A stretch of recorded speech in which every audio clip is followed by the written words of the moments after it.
Hi, my name is Kelp, and this is The Lion of Poetry.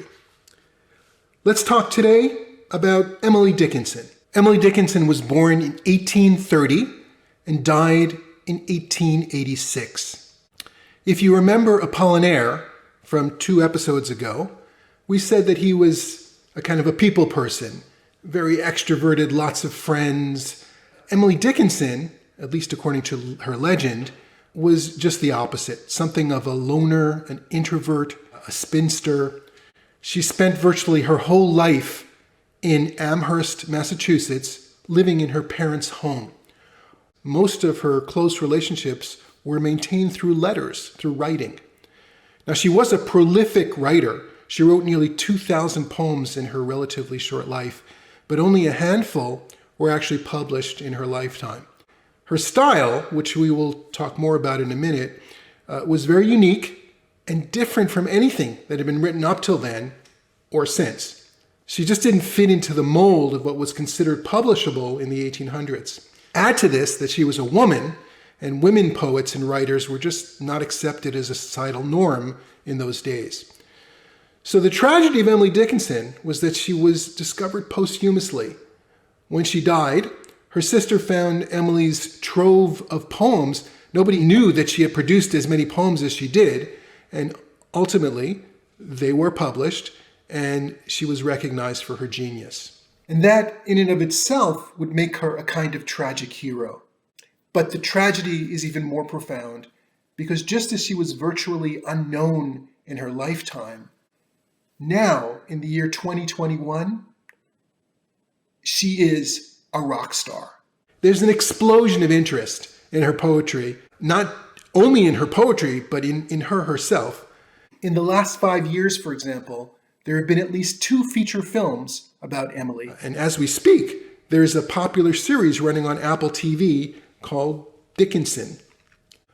Why all the interest, you might ask? Well, her life has been reinterpreted through a 21st century lens.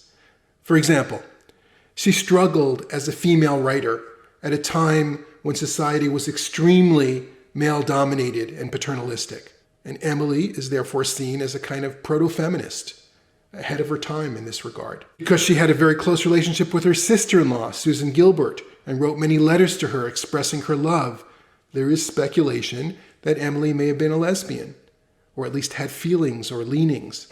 Because her poems have a kind of stop and start quality to them, she uses dashes in a very unique way to break up her lines. There's speculation that she may have had mental illness of some type, and so she becomes a role model for people with disabilities. Because many of her poems are about death and the fleeting nature of life, she's been called a proto-existentialist. So, are all or any of these claims about Emily Dickinson true? It's hard to say.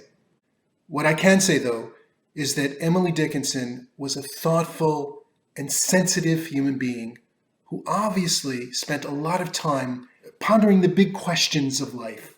What is success? Is there a God? How do we deal with death? She was obsessed with death.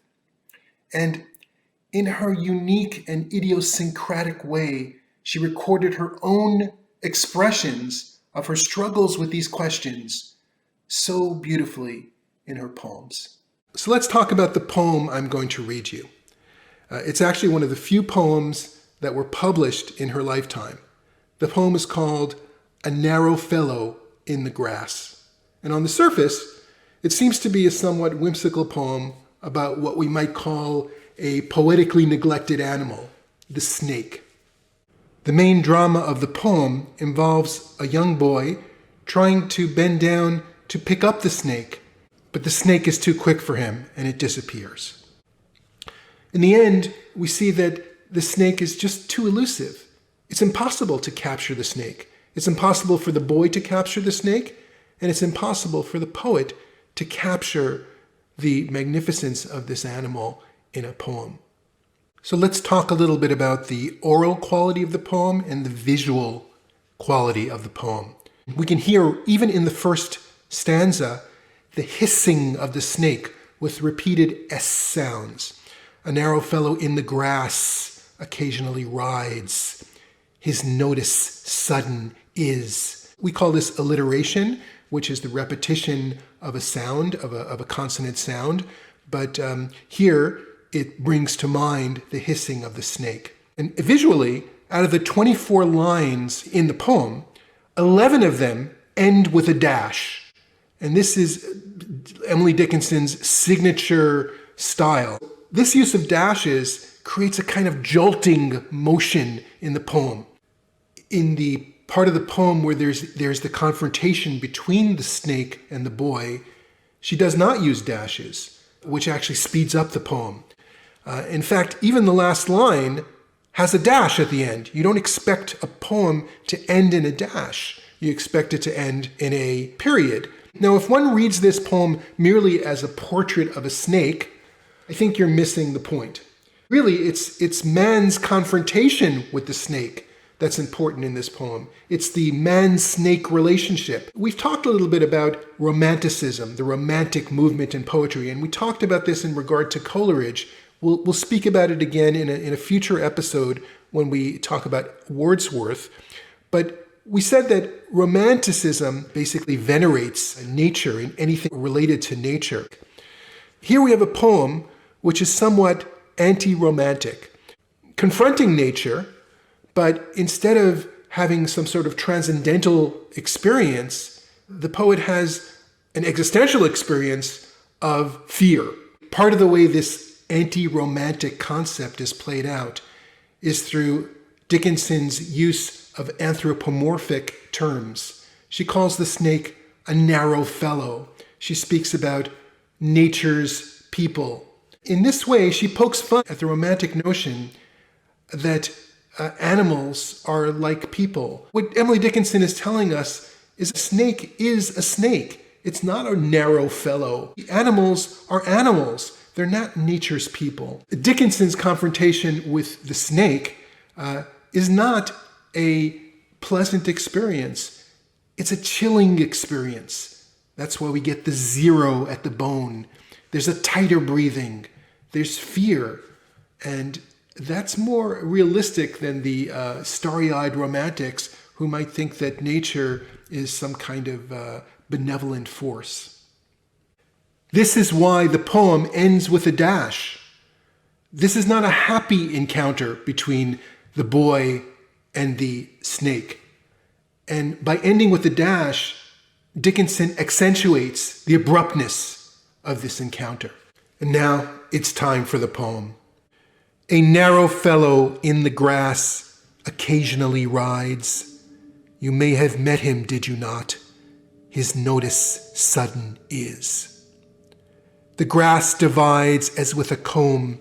A spotted shaft is seen, and then it closes at your feet and opens further on. He likes a boggy acre, a floor too cool for corn. But when a boy and barefoot, I more than once at noon have passed, I thought, a whiplash, upbraiding in the sun, when stooping to secure it, it wrinkled and was gone. Several of nature's people I know, and they know me. I feel for them a transport of cordiality, but never met this fellow, attended or alone, without a tighter breathing and zero at the bone. There are many ways to interpret this poem. There are the biblical connotations, the snake, the Garden of Eden. The confrontation between the boy and the snake may be symbolic of a confrontation with evil or with sin.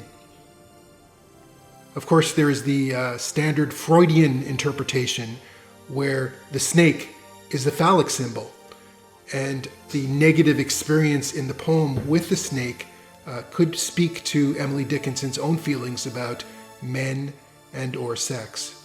One can also interpret this poem in terms of animal rights and animal activism. Snakes are much maligned and misunderstood as animals. And in general, they represent a kind of wildness, an untamed quality that man has difficulty with. The poem hints at the way we encroach upon nature. It mentions a boggy acre. The acre is man's standard for dividing up agricultural land, and it seems to be intruding on the snake's swampy home. Corn is mentioned in the poem, which is kind of the basis for civilization. And time again, what we call civilization is really the theft of animal homes in order to build our own homes. In the end, man and snake will never truly understand each other. So I hope that you've enjoyed this brief exploration into Emily Dickinson and one of her most famous poems. And I hope that you'll explore some of her other poems. For now, thanks for watching, and we'll see you next time on The Lion of Poetry.